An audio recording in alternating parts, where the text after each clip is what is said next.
Oh, the humanity chat. What are we doing here, really? It feels like we're gathered here to mourn the death of Red Bull as an entity, as a racing team, and more to the point, as champions. This is an inflection point in the championship, lest we forget that next race at Silverstone, if I recall, will be 12 races deep. Halfway point for the discerning eye amongst you will have therefore one eye on the performance clause of Maximilian Verstappen. We've said for a gazillion, on a gazillion occasions, by the way, that Max Verstappen has in his contract, as he always has done, Jos Verstappen deems his driver, his son, a gun for hire, not desperate for Max Verstappen not to repeat the mistakes that ended his career. Wrong team pairing, but poor decisions as far as the car. Jos Verstappen doesn't want that for Max. Now, of course, we have ourselves a performance clause, and it sounds and feels and looks like Maximilian Verstappen will effect for it on Monday. As soon as, what are you talking about, Cameron? Well, that performance from Red Bull was rubbish, was it not? RB21 is gonzo. They will tell you that it's a brilliant machine, but I disagree. Only one of 365 days a year, full moon settings, only in a leap year, on a Sunday, in very, very specific climatics. I'm telling you, that RB21's not a great car, and if you want proof positive of that, case in point, go and look at the Austrian Grand Prix qualifying today. Max Verstappen said that he had no grip, not in the low speed, not in the medium speed, not in the high speed. There was zero balance, zero performance in absolute terms. That RB21, as far as Max Verstappen's concerned, offers nothing. To be fair, got to give Lando Norris credit before we get into the Maximilian Verstappen thing. We've laid down the gauntlet to Lando Norris. We've challenged him. It was never an issue of speed, was it? He always had that in abundance. You see the head-to-head record in Q1 and Q2. He's down the road from Oscar Piastri, but the question was always, how does he handle pressurized circumstance? How can he execute, enable, unlock the upper echelons of his natural talent in the times when he needed it most? He did it in Australia. He was brilliant then. Lando Norris 2.0. Dustin from Stranger Things as a Monaco faded to black then. So too at the Monaco Grand Prix in quali. He was brilliant then. It was brilliant in phases last year as well. Lest we forget Zandvoort. Lest we forget Singapore Son's error. Mistakes of the unforced variety. However, this season, Oscar Piastri's done one of these, right? Said, you know what, Lando, I'll see that level of performance and I'll raise you this. Lando's had problems as far as the car. Lando says that he drives, what enables him to exact 10/10ths out of the car is the feedback through the steering. And what they changed between the MCL 3.8 last and the MCL 3.9 this year is that it's understeer as far as its handling dynamic on the apex. It doesn't give the feedback that Lando so requires of it through the steering wheel. They've upgraded that now though. Did you hear them? Lando said they've brought upgrades that enable him to get that. And now all of a sudden he's Lando Norris 2.0. All of a sudden again. Oh, the humanity. Oscar Piastri said, I don't need those upgrades. What are you talking about? They give me that. They're not upgrades. They're just tinkers. They're to help Lando Norris get to where he needs to go. And I think that's hilarious. Oscar Piastri's not engaging in this nonsense. Give me the proper upgrades. Don't make the car easier for me. Make it faster is what OJP's saying. I say all that to say this. We've got to have a serious conversation at Red Bull, as we did at the outset. Went straight in there, did Cameron CC. I think Max Verstappen is gonzo, you know. Genuinely, I think that's it now. I think this is like full stop, new paragraph. This is the final stanza. Do you know what I mean? We were talking about preface. Now we're talking about suffix. This is the end. No longer is this the body of Max Verstappen's Red Bull story. This is the conclusion, ladies and gentlemen, of the F1 jury. I think it's done for Max Verstappen. You know how I know? Firstly, his remarks on the car. There is nothing. There is no redeeming feature. It's no longer edifying. Sometimes when you give Max Verstappen an inch, he can extract out of the car a mile. Rewind back to Suzuka, same thing then. He didn't deserve to put it on pole. The bookmakers had him at 18 to 1, 5% of the time. If you run a simulation of 100 times, that's how many times they thought Max Verstappen would put it on pole, and then he goes and does it anyway, almost because of the foibles of Red Bull, not despite them. Here, however, McLaren were down the road, right? You saw Lando Norris. He dunked on the rest of them. That car is a rocket ship in warm circumstance. Still got the double brake duct or whatever they're calling. Still minimises and or mitigates for the extent to which its tyres. If it were a deg-off, McLaren would have won the championship of the constructors and drivers already, ladies and gentlemen of the F1 jury. That's why Max is saying, I've got no grip, no performance, irrespective of the type of turn. Sure, apex, no grip. High speed, no grip. Low speed, no grip. Medium speed, no grip. Irrespective of the circumstance, the type of challenge around the Austrian Grand Prix circuit, Max Verstappen has no grip. How do you know? Well, he's getting out-qualified now by Liam flipping Lawson. People joked in the past earlier on in the season, forget the RB21. Just let Max Verstappen get in the white car. Do you know what I mean? Let him get in the Racing Bulls car because that's a better vehicle. Oh, no, the RB21 is a rocket ship. You see what Max has been doing in there. Well, what are you saying about this now? Because nobody in their right mind is going to tell me that Liam Lawson is quicker than Maximilian Verstappen.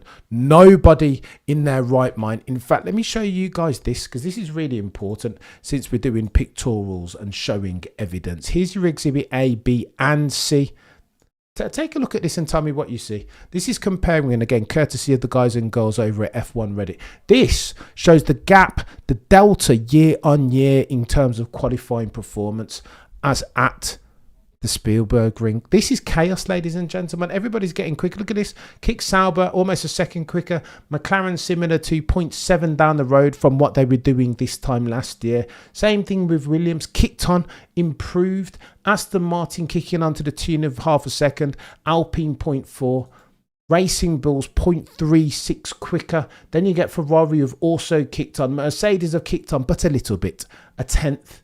Haas have kicked on ever so slightly, but they have improved nevertheless. The only team, therefore, to have gone backwards on the grid is Oracle Red Bull Racing. If we're having the conversation under the umbrella heading of absolute terms, pace in qualifying, and they didn't just lose a tenth, ladies and gentlemen of the F1 jury. It's not half a tenth or a couple hundredths. Do you know what I mean? Then you could chalk it up to the game. Sometimes in the weird and wacky, complicated world of F1, these regressions happen. No, they lost half a tenth, to be precise, 0.522. That's how much slower they are this year, sans the last airbender Adrian Newey, than they were this time last year. What are we doing, chat? How can do you think Max Verstappen doesn't pay attention to these things?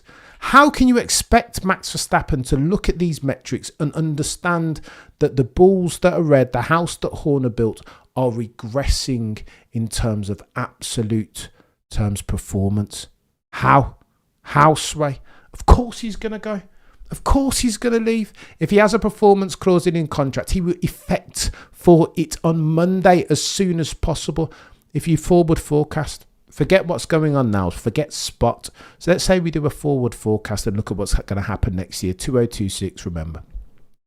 Past this prologue, 2014, Mercedes built themselves a rocket ship of a car, split turbo hybrid settings, 30 to 40 brake horsepower, quicker in terms of its maximal output than the rest. Toto the boy who cried wolf. Whatever we want to say about him, he knows how to build a team. He's a business man, not a business man. You understand the difference? He's an entity, a billionaire for Pete's sake, and he's courting you. How about you take this blank check, Maximilian Verstappen, and write your number on it?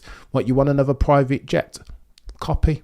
We've got you. Toto will be saying, what, you want another super yacht, Maximilian Verstappen? Copy. Like, let me know.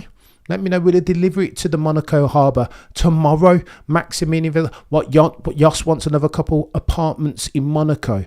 or Belgium or the Netherlands. Copy. We've got you, Toto, the boy who cried wolf, will be saying. And I'll tell you why. I'll explain to you why this isn't nonsense and why we need to take these things serious anymore. It sounds and looks and feels like Max Verstappen has given up. And you know what else? I just listened to the Checkered Flag podcast, and on there, they said in attendance, the Austrian Grand Prix, that the whole stands are almost empty. Nobody's even bloody turned up. Why? Because this season is no longer going to be competitive inter-team. It is intra-team. It is Oscar versus Lando, because Red Bull haven't given Maximilian Verstappen the machinery requisite to challenge for a championship, a record-breaking 5th consecutive for Pete's sake. And to that, the F1 community and world mourns. This is the Oscar versus Lando show. Rewind back to 1989 and Senna and Prost. This is where we are. And Max Verstappen's not having that. What you think is just going to stay and extend to Horner and Pierre Vacher and Enrico Balbo patience, as if he hasn't given enough. Behave yourself. This is how you know. There's an article, shout out to F1 Oversteer. They've written this article, and it is important chat. Forget what they say about gossip and smoke and forget it all. Not all of these stories, my crystal ball is as murky as the next person's. Not all of these stories will transpire, yield fruit. But sometimes when you use your common sense and connect the causation dots, the answer to the equation just presents itself. Here's what they write. Max Verstappen can leave Red Bull if he's outside the championship top 2. Before, we thought it was top 4, maybe even top 3. This article puts forth the supposition that it's top 2. Rest assured, Max Verstappen starting from 7th behind his old mate Liam Lawson. There is no way, even with his genius, he will need force majeure, acts of God, if he's to be in the top 2 in the Drivers' Championship at the end of the Austrian Grand Prix. So article continues. I'm going to read it out verbatim because this is getting important now. Techier than techie things. Speaking in Thursday's press conference, Max Verstappen refused to definitively state that he would remain at Red Bull next year. Same old, same old. What's new? Pussycat, whoa.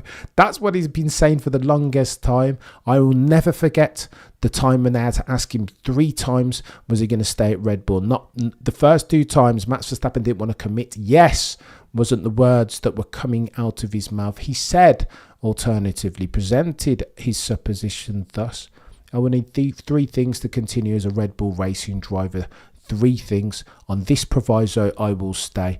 A car capable of winning races and therefore championship, the personnel capable of building said car, and a semblance of harmony. I will never forget it. What about that first one? He doesn't have the car. The car's rubbish. He's getting out qualified by Liam Lawson. And that, ladies and gentlemen of the F1 jury, is humiliating.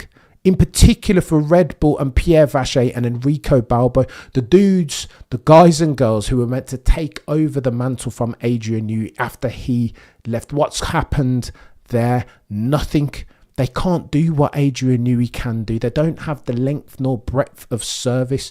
That God tier level of robust expert, they're not even there. They're not singing from the same hymn sheet. Adrian Newey is a race engineer, an aerodynamicist, a mechanical God tier 1. He can put on all of those 3 caps all at once, and that's where his genius lies. He can take a step back from the F1 wood to see the F1 trees. You understand what I mean by that? That's why when you let him go, as soon as he walks out the door, your performance is going to start doing one of these to a greater or lesser extent. And that's why Maximilian Verstappen will be looking at the landscape saying, why am I going to stay here? These lot can't do anything. Before it was Adrian Newey, I didn't get on with him necessarily. We might not have seen eye to eye, but he could damn well build himself a car and myself a car. And now he's gone to Aston Martin, and you have these muggles in Balbo and Vacher. They haven't done anything. Bluster, talk, less chat, more action. Do you remember, by the way, once upon a time when they were saying that Adrian Newey hadn't even touched a car, that he had his accident, and since then we've been building it and he's just been rubber stabbing? How very dare they talk that rubbish now? This article continues. The Max Verstappen said it wasn't on his mind as far as leaving from Red Bull. He indicated he was tired of discussing his future. According to journalist Julian Serasoli, the door, however, seems to be open for the 65-time race winner to leave. Previous reports suggested that Max Verstappen's exit clause was tied to staying in the top 3, but Serasoli understands differently. That Max Verstappen must be in the top 2 if you want to null and void this poor performance clause at the halfway point of the season. Oh, the humanity. Max Verstappen, as at the halfway point, we are at round 11 now, round 12 up next. There is no way, as at the end of round 12, Max Verstappen will be in the top 2. Therefore, he can null and void his contract because this performance clause, of which Cerasoli speaks, comes right into play. The article continues, at the end of June, with Lando Norris 21 points ahead of Max Verstappen, it is highly likely that the clause will become active on Monday. What are we doing here? Unflipping believable.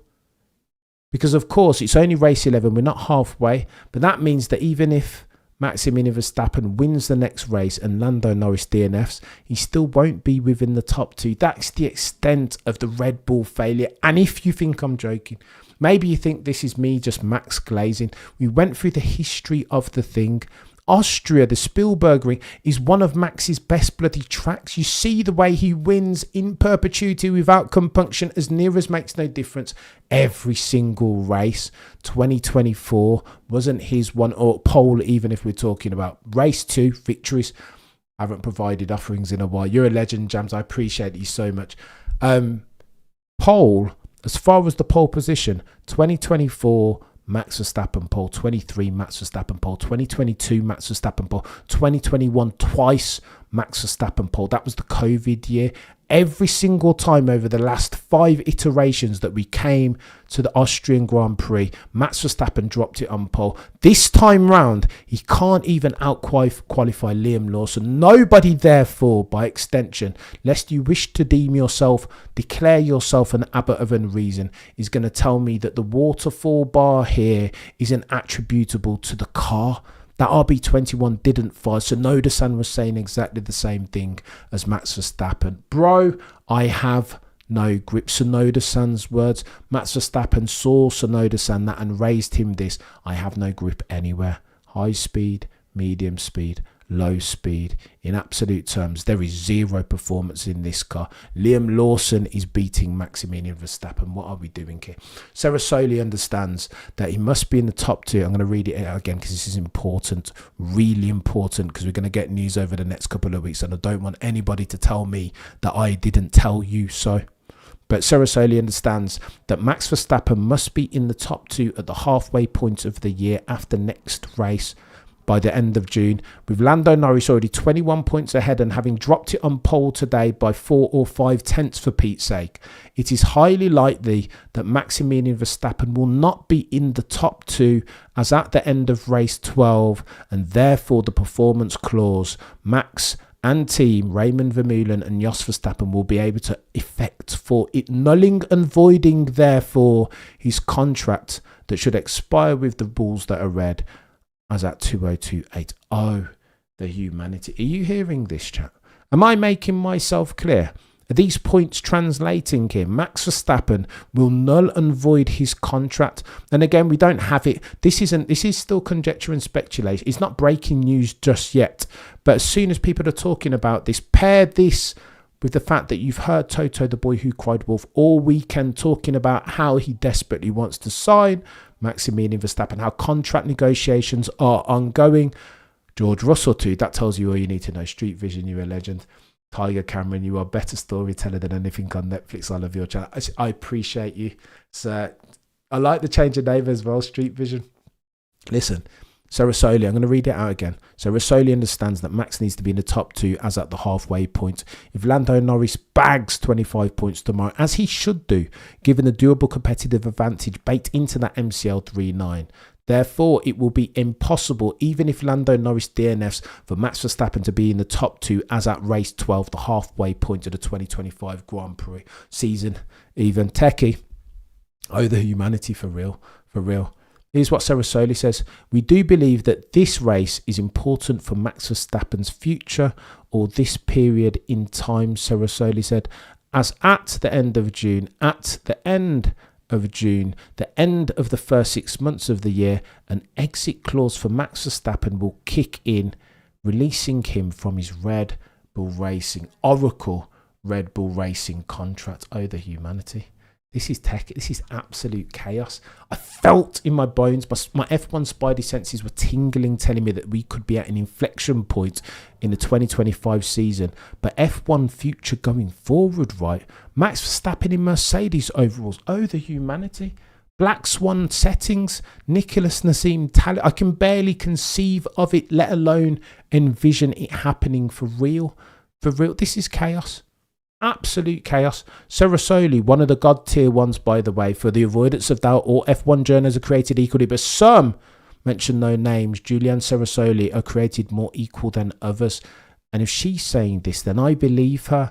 She continues, there was a report saying if he was in the top 4 that he couldn't leave. That's not what I heard. What I've been hearing for the past few months is that it's not top 4 or even top 3. That the performance clause becomes active.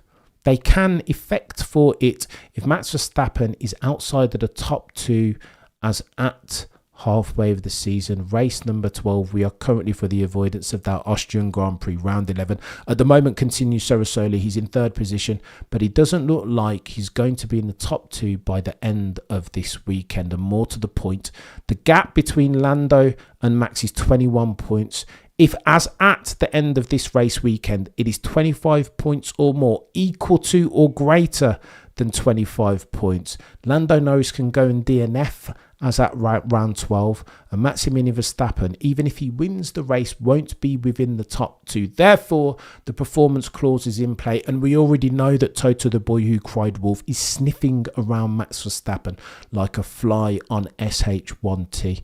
He will drop kick in the chest George Russell and or Kimi Antonelli without compunction if it means that he can get a whiff of the soon-to-be 5-time champion Maximilian Verstappen's signature. This article continues, and shout out to the guys and girls over at F1 Oversteer. Russell has been outstanding for Mercedes this season, but Max Verstappen is different, built different, a bona fide all-time great, Mount Rushmore of F1, one of the best peddlers in F1 that you will ever see. And he's widely regarded as the best driver currently on the grid. Yeah, no kidding. Sherlock, were you there in Suzuka? Did you see Saudi Arabia qualify? Do you know what I mean? What further evidence do you want the prosecution rest? No further questions, Your Honour. This article continues. What's more, and here's where it gets techie. Buckle up, chap. It's going to be a bumpy ride. What's more, Mercedes want to fill the void left by Lewis Hamilton commercially, and Max Verstappen is the only active driver capable of doing so. Sometimes, you know, when it's conjecture and speculation, but the causation jigsaw puzzles just fit together all by themselves. Toto, the boy who cried wolf, absolutely wants himself the best driver in the game. He has a name. His name is Maximilian Verstappen. So, of course, Toto, Mr. Duplicitous, is going to be courting him in the background and talking about it to the world's press and media. Performance is one thing, but the commercial aspect is another. Mercedes are a behemoth. They need a commercial behemoth as well to drive their car. Yeah, George is marketable, but is he anywhere near as marketable as Maximilian Verstappen, the best driver on the grid? Performance speaks for itself, does it not? And I think that's why, in addition to the performance upside of having the best driver on the grid in your car to replace a Sir Lewis Hamilton, I think there is a commercial aspect. You know already that the Aston Martin guys and girls, the chief marketing director, was selling the proposition of having Max Verstappen in that team to potential sponsors, and that has to mean something. If Aston Martin sponsors are aware of the marketing upside of having the soon-to-be 5-time champion in their car, then so too will the likes of WhatsApp, the other Mercedes sponsors, IWC, etc., etc. And that, ladies and gentlemen, is why Toto, the boy who cried wolf, needs himself the one that they call Maximilian Verstappen. It's not just performance. His sponsors will expect it. Lest we forget, Toto, the boy who cried wolf, he's not just a racing mind. He's a businessman, a 33% owner of Mercedes F1 alongside Sir Jim Radcliffe and alongside Daimler. That's got to mean something, because when he gets to the annual general meeting, he needs to come and say, look at this brand new bright package that I've brought to you. Maximilian Verstappen wrapped up with a bow. And look what our share price has done after that. Do you remember when Lewis signed for Scuderia Ferrari and the share price did one of these? In conjunction with the brand new sexy forecast that they announced at the time. The share price Scuderia Ferrari did one of these, did it not? Don't think for a second that as a 33% owner on the back of his bloody $50 million dividend, that Toto the boy who cried wolf won't be critically aware, more aware than most now, more than ever, of his fiduciary duty to provide shareholder value. There is not a driver on the grid, ladies and gentlemen, that does that better and more efficiently than the one that they call Maximilian Verstappen. I expect within the next couple of weeks, all that we'll be talking about is Max Verstappen to Mercedes in anticipation of the impending breaking news. Now that we know that the performance clause will come into play as at the end of round 12, more than likely. Ladies and gentlemen of the F1 jury, the prosecution rests. No further questions, Your Honour.